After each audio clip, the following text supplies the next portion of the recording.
దేవునికి మహిమ కలుగునుగాక. ఈరోజు దేవుని వాక్యాన్ని వింటున్న ప్రతి ఒక్కరికి ప్రభునామంలో నా వందనములు తెలియజేస్తున్నాను.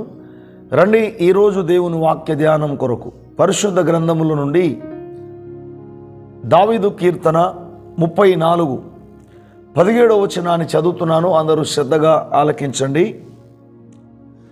నీతిమంతులు మొరపెట్టగా యెహోవా ఆలకించును, వారి శ్రమలన్నిటిలో నుండి వారిని విడిపించును.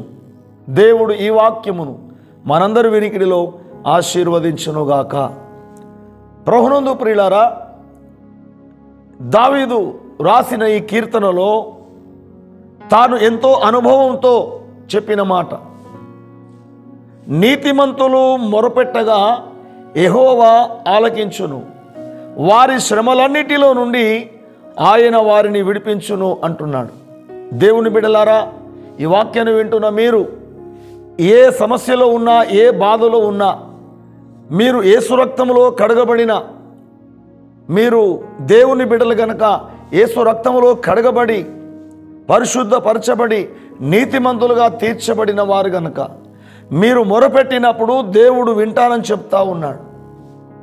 అసలు ఈ భూమి మీద యేసు రక్తం అనేది లేకపోతే, యేసయ్య ఈ భూమి మీదకి ఆయన మానవ రూపిగా రాకపోతే, ఆయన తన పరిశుద్ధమైన రక్తము కార్చకపోతే, ఆయన ఈ లోకము కొరకు తన ప్రాణం పెట్టకపోతే ఏ మానవుడు నీతిమంతుడుగా తీర్చబడలేడు.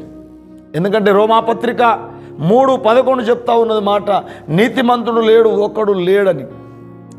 కానీ రోమాపత్రిక 5వ అధ్యాయం మొదట్లో చెప్తా ఉన్నమాట, ఆనాడు పౌలు భక్తుడు చెప్పాడు ఏంటంటే, విశ్వాసము ద్వారా మనము నీతిమంతులుగా తీర్చబడుతున్నామని.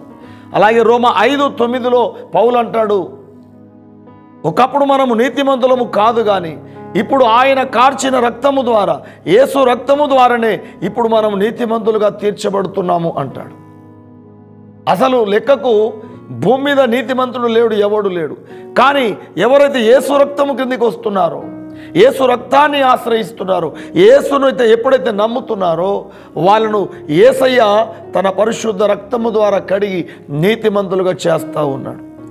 మరి యేసు రక్తములో కడగబడిన నీతిమంతులు ఏం చేయాలంటే దేవునికి మొరపెట్టాలి. నీకు ఏ సమస్య వచ్చినా, ఏ బాధ వచ్చినా నువ్వు దేవునికి మొరపెట్టాలి. కష్టాలు రావని బైబిల్ చెప్తలేదు, నీతిమంతునికి బాధలు రావని బైబిల్ చెప్తలేదు. కానీ నువ్వు ప్రార్థన చేయాలి, నువ్వు దేవునికి మొరపెట్టాలి. ఇక్కడ మనం చదువుకున్న కీర్తన 34లో ఇక్కడ ఒక మాట ఉంటుంది, మీరు చూడండి ప్రియులారా. కీర్తన 34లో ఇక్కడ 19వ వచనంలో, నీతిమంతునికి కలుగు ఆపదలు అనేకములు, వాటన్నిటిలో నుండి యెహోవా వారిని విడిపించును. నీతిమంతునికి కలుగు ఆపదలు అనేకములు వస్తాయట, కానీ ఎప్పుడైతే వాళ్ళు దేవునికి మొరపెడతారో వారి ఆపదల నుంచి, వారి శ్రమల నుంచి దేవుడు విడిపిస్తాడట ప్రియులారా. ప్రత్యేకంగా నీతిమంతుల యొక్క మొరల కొరకు, ప్రార్థనల కొరకు దేవుడు చూస్తున్నాడట ప్రియులారా. ఈ 34వ కీర్తనలో 15వ వచనంలో అంటాడు కదా, యెహోవా దృష్టి నీతిమంతుల మీద ఉన్నది, ఆయన చెవులు వారి మొరలకు ఒగ్గి ఉన్నవి అంటాడు. ప్రియులారా, దేవుని బిడ్డలుగా మీరు క్రైస్తవులుగా జీవిస్తూ ప్రియులారా, మీరు దేవునికి మొరపెట్టాలని, ప్రార్థన చేయాలని దేవుడు చూస్తున్నాడు. యెహోవా దృష్టి నీతిమంతుల మీద ఉన్నది, ఆయన చెవులు వాళ్ళ మొరల కొరకు ఒగ్గి ఉన్నవి. దేవుడు ప్రార్థన ఆలకించేవాడు, మన మొరలు ఆలకించేవాడు. ఆయన మన ప్రార్థనల కొరకు ఆయన చూస్తూ ఉన్నాడు. ప్రియులారా, నా బిడ్డలు మొరపెట్టాలి, ప్రార్థన చేయాలని. అందుకే ఇర్మియా 33:3లో దేవుడు ఏమన్నాడు, నాకు మొరపెట్టుము, నేను నీకు ఉత్తరం ఇచ్చేదన్నాడు. దేవుడు ప్రత్యేకంగా మన అవసరతలు, మన అక్కర్లు తీర్చడానికి, మన బాధలను కూడా విడిపించడానికి, మన కష్టాల నుంచి విడిపించడానికి దేవుడు సిద్ధంగా ఉన్నాడు. కానీ మనమే అనేక సార్లు ప్రార్థన చేయలేకపోతున్నాం ప్రియులారా. దేవుడు అంటున్నాడు, నాకు మొరపెట్టుము, నేను నీకు ఉత్తరం ఇచ్చేదని అంటున్నాడు ప్రియులారా. యేసుక్రీస్తు ప్రభువారు కూడా మత్తయి సువార్త 7:7లో ఏమన్నాడు, అడుగుడి మీకు ఇవ్వబడును అన్నాడు, వెదుకుడు మీకు దొరుకును, తట్టుడు మీకు తీయబడును, అడుగు ప్రతి వాడు పొందును అన్నాడు. నీకున్న బాధ ఏదో, నీకున్న సమస్య ఏదో దేవుని అడుగు. ప్రార్థన చేయి. కేవలం క్రైస్తవులుగా పేరుకు మాత్రమే కాదు, ఏదో దేవుని బిడ్డలమని చెప్పడమే కాదు, నువ్వు ప్రార్థన చేయాలి, నువ్వు దేవునికి మొరపెట్టాలి. అందుకే నీతిమంతులు మొరపెట్టగా యెహోవా ఆలకించును. నువ్వు ప్రార్థన చేయలేని స్థితిలో ఉన్నావేమో, నీకున్న బాధలు, నీకున్న సమస్యలు ఏవైనా కావచ్చు, నువ్వు ప్రార్థించినప్పుడు, నువ్వు దేవునికి మొరపెట్టినప్పుడు దేవుడు నిన్ను విడిపిస్తాడు.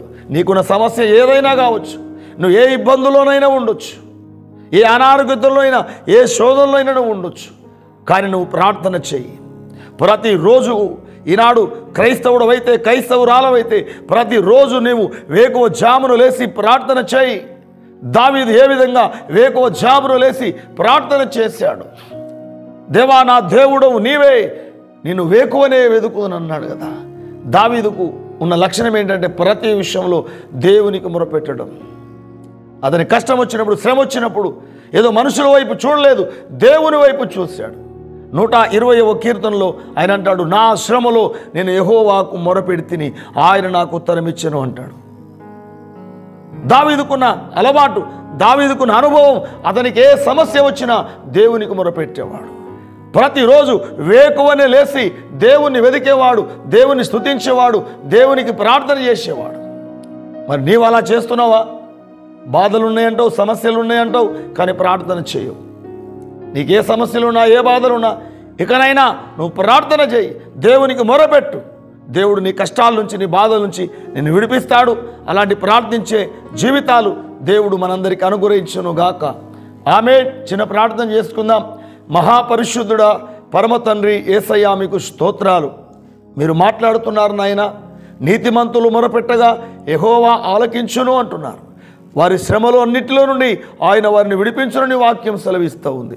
ఈ వాక్యాన్ని వింటున్నా నీ బిడ్డలు ఎవరెవరు ఏ సమస్యలు, ఏ బాధలు ఉన్నారో వారందరూ కూడా నీకు మొరపెట్టి విడుదల పొందినట్లుగా కృప చూపండి నాయన. మీరు గొప్ప దేవుడవు నాయన. ఇదిగో తండ్రి, మమ్మను నీ రక్తములో కడిగి నీతిమంతులుగా మీరు చేశారు. ఇదిగో ప్రతి క్రైస్తవుడు నీకు మొరపెట్టాలి, ప్రతి క్రైస్తవురాలు నీకు మొరపెట్టాలి. ఇదిగో దేవుని బిడ్డలుగా మేము ప్రభు ఉండి నాయన వేకువ జామును లేచి నీకు మొరపెట్టాలి. నువ్వు గొప్ప దేవుడు తండ్రి, మా ప్రార్థనలు మీరు ఆలకించే దేవుడు. ఇదిగో ఈ వాక్యాన్ని వింటున్న ప్రతి ఒక్కరు కూడా ఏ సమస్యలో, ఏ బాధలో ఉన్నా ప్రతి ఒక్కరు మొరపెట్టి ప్రార్థన చేసి విడుదల పొందుటకు మీరు కృప చూపమని, ప్రతి ఒక్కరికి నాయన ప్రార్థనా జీవితాలు మీరు అనుగ్రహించమని, ప్రతి ఒక్కరిని వారి శ్రమలన్నిటి నుంచి మీరు విడిపించమని యేసు నామములోనే ప్రార్థిస్తున్నాము తండ్రి. ఆమేన్. Praise Lord. దేవుడు మిమ్మల్ని, మీ కుటుంబాలను గొప్పగా దీవించునుగాక.